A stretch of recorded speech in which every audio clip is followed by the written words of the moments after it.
Magandang hapon po sa inyong lahat mga kapwa ko ka-farmers. Ito na po ang mga talong na ating napipitas. So hindi pa po sila tapos, may dalawa pang linya. Yan po mga ka-farmers, no. So ganyan nakarami ang ating pitas. So yan po ang bunga sa ating 4,006 kapuno na talong, pangalawang harvest. Nung mulang nadapa siya sa bagyo, no? Kasi binagyo tayo ng bagyong Kristen. So paka-recover niya, ito na po ang ating pangalawang harvest. So hindi to bababa, no, so mga 1,000 4 kilo siguro ang ating pangalawa. So yun po ang ating estimated harvest, kasi hindi pa sila tapos, nagpipitas pa po sila mga ka-farmers. Yan ang ating pinipitasan.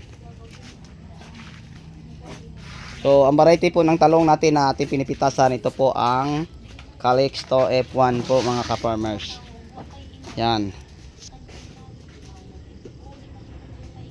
Napakaganda at napakadami. Yan, meron pa pare Isa kinuha ko kanina.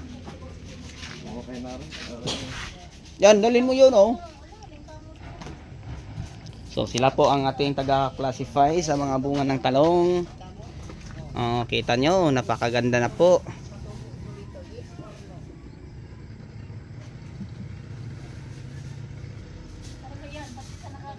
So hindi pa po sila tapos, no? Hanggang ngayon tuloy pa ang kanilang pagpipitas ng mga harvest na talong. Yan, napakarami po.